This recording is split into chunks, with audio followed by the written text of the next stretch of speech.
On the night of April 2010, the crew of the Macondo exploratory well lost control. Pressurized hydrocarbons blasted through the drilling deck, bypassing every failsafe designed to keep them trapped beneath the ocean floor. This happened aboard the Deepwater Horizon. It was a fifth-generation, ultra-deepwater semi-submersible platform, a massive structure operating 41 miles off the coast of Louisiana. By the time the resulting fires were extinguished and the rig sank into the Gulf of Mexico, 11 crew members had been killed. The explosion represented the predictable result of systemic engineering compromises. Internal investigations traced the disaster back to a culture of taking shortcuts throughout the construction of the well. To understand exactly how the rig was destroyed, we have to look past the flames on the surface and examine the high-pressure, invisible environment miles below the water. The Macondo well reached 18,360 feet below sea level. Here, the Tardit oil reservoir exerted immense, volatile pressure against the surrounding rock. Extracting this oil requires a strict defense-in-depth strategy. Multiple overlapping barriers are necessary to keep highly pressurized hydrocarbons contained inside the wellbore. On the day of the disaster, BP and Transocean executives were physically on the rig. They were holding a ceremony to celebrate 7 years without a single lost-time accident. Yet internal industry surveys showed that workers were increasingly concerned about maintenance. Equipment was degrading, and audits revealed a failure to conduct major inspections on blowout prevention components. The awards and ceremonies masked a deteriorating operational culture. The operation harbored undocumented vulnerabilities, leaving the well exposed to the reservoir's immense pressure. By April, the Macondo project was 5 weeks behind schedule. BP was bleeding capital, with the operation sitting $58 million over budget. Management was under intense pressure to finish the well and move to the next site. That financial pressure drove a series of risky decisions, starting with the cementing process. Halliburton warned that the specific nitrogen-foamed mix BP selected was difficult to handle and potentially unstable.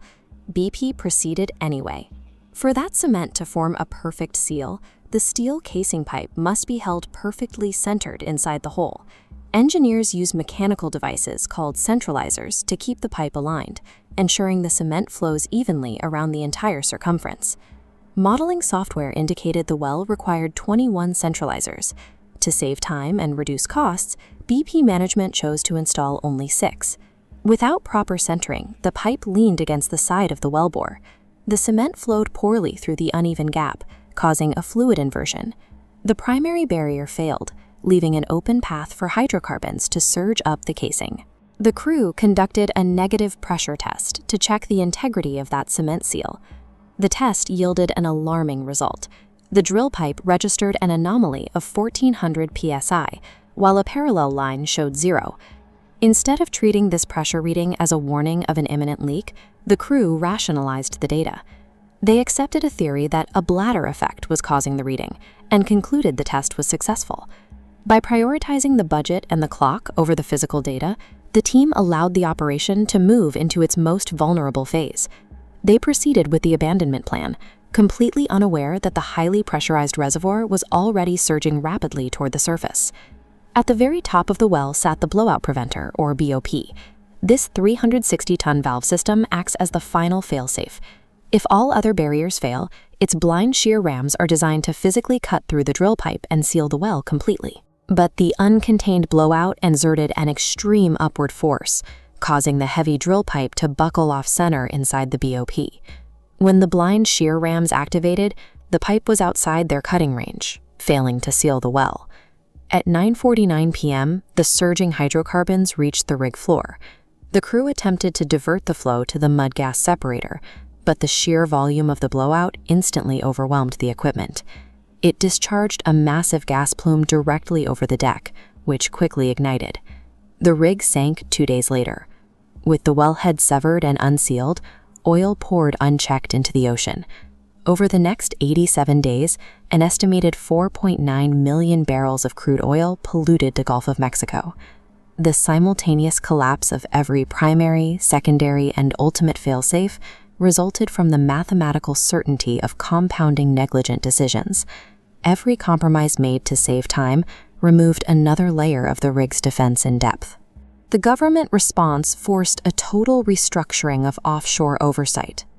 The Minerals Management Service was dissolved, replaced by a stricter regulatory body, tasked with ensuring industry compliance.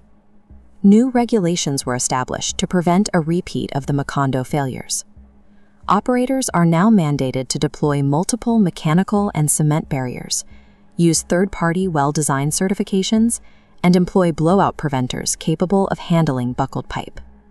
Operational law also shifted. Companies are now required to maintain safety and environmental management systems. These systems strictly enforce stop work authority, giving any crew member the right to halt operations if they identify a hazard. The federal investigations concluded that the disaster was driven by corporate greed. Management and operational expediency systematically overruled sound engineering logic at every critical juncture. The disaster leaves a permanent, sobering legacy. 11 men paid for these compromises with their lives, forcing a global recognition of the cost when profit takes precedence over engineering.